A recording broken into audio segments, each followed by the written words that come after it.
Happy New Year, everybody. My name is Cloudsnightmare, and this is the Gaming News Weekend Wrap-Up. Hopefully you've had some fun this weekend and maybe got to enjoy some fireworks or some other New Year's festivities. This weekend actually did have some pretty big stories come out in the world of gaming, though, so let's get into it. We'll be talking about a Goldeneye remake update, Remedy Entertainment and another project, and Square-Enix bringing NFTs back into the discussion. Be sure and like the video if you liked it, dislike it if you didn't, and subscribe if you'd like to stay up to date with the latest uploads on the channel, from news to reviews. Before we get into the main topics, let's cover some of the quick stories. On Twitter, PlayStation Size has posted likely placeholder dates for both God of War Ragnarok and Sonic Frontiers. God of War is listed as September 22nd, which is the last day of the third quarter, so maybe they're looking to have it out in the fourth quarter and just place that date to get it started. Sonic Frontiers is listed as November 15th, but with Sega, things may change and it may end up coming out afterwards. The other day, Logan Paul posted a TikTok and posted it on Twitter of an art project using resin to make a table. The retro gaming community on Twitter specifically got pretty upset by it. Logan took 15 Gameboy colors and sealed them in resin to make a table. Now, there were a ton of Game Boy Colors produced, and there are tons of them out there and available for purchase. But it does always hurt to see something you love ruined for something like a table. I can't say it doesn't look good, but I think there was probably a better way of doing this without ruining any of those retro systems. Maybe without the motherboards inside, or maybe just make the table like a shadow box so it can be opened and they can be used in the future. If you're interested in taking a look at this, Nintendo Life actually did some great coverage on it, and a link will be in the description. David Gibson on Twitter tweeted out a translation and overview of a recent interview with the president of Nintendo. In the translation, the president seems to go over the fact that in 2022, Nintendo won't be able to produce as many Switches as they would like to, so it seems that the chip shortage is finally going to start slowing down Switch sales this year, so they're probably going to become harder and harder to find.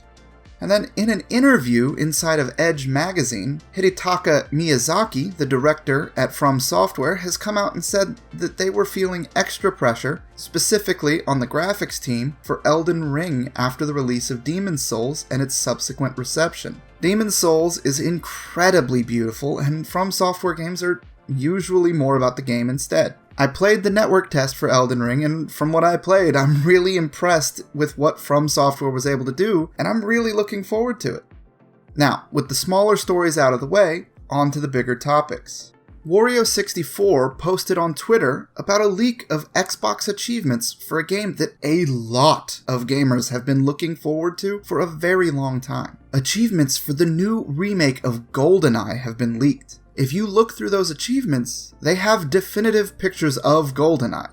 It doesn't look to be something crazy that just has the same name or something, it's Goldeneye. This story's been going on for years and years. Microsoft had planned to have this released on the Xbox 360 generation, even going so far as completing the development of it. They were just never able to release it due to licensing issues with either MGM or Nintendo. Some months ago, that build actually leaked, and if you have a modded Xbox 360, you can go play it right now. Based on this leak of the achievements, it seems that those issues have been resolved in some way, and the game is likely coming up on an official release. I personally had given up hope of anything officially happening a long time ago. I'm thinking that with this news coming out on the first day of the new year, it's a sign of how great this year could be for gaming as a whole. Remedy Entertainment, the makers of Control, Alan Wake, Quantum Break, as well as the upcoming Alan Wake 2, just signed a deal with Tencent to partner on a game that they're working on, and that game is currently in the proof of concept phase. It's currently codenamed Vanguard and is described as, quote, free-to-play, cooperative PvE shooter that combines Remedy's narrative expertise and action gameplay into an immersive multiplayer experience. The announcement states that the game will be coming to PC and console, both using the Unreal Engine. Remedy is going to be publishing it in most of the Western world, however, Tencent will be handling localization and publishing in, quote, select Asian markets. If you don't know them, Tencent is a Chinese gaming conglomerate that has been buying up studios, backing projects, as well as buying huge amounts of stock in some companies, including places like Epic Games, which they own a 40% stake in.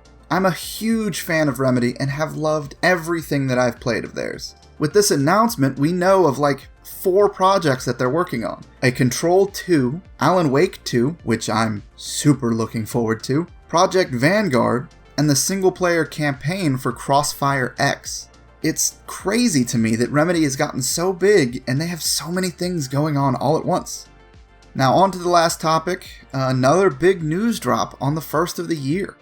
Square-Enix president Yosuke Matsuda has published a letter from the president. In that letter, he largely just discusses NFTs and the MetaVerse and Square's plan going forward with these different technologies. Based on the letter, Square seems to have plans to utilize both of them going forward, and they understand that people who play games to have fun are not a big fan of NFTs in games. It's also discussed about the possibility of issuing their own NFT in the future. However, the letter doesn't really detail anything concrete. It seems like they're just wanting to get something out and see what the reaction would be. And from my own personal experience, it seems like the letter isn't getting that positive reaction that they would have wanted. If you'd like to read the letter yourself, because it is decently long, there will be a link to it in the description. I'm not sure how I feel about the concept of NFTs in games. I feel like if it was a property designed around it, then it should be okay because I want developers to have the ability to put their vision into reality. But I also don't like the idea of it being some shoehorned feature into random games that publishers just want to use to make more money and ruin the vision of those developers. Let me know your thoughts on NFTs in gaming as a whole. I'm really interested in seeing other takes on that. With all of that said, thank you for watching. I hope you're having a wonderful day and had a great start to the new year. Stay safe out there, everybody.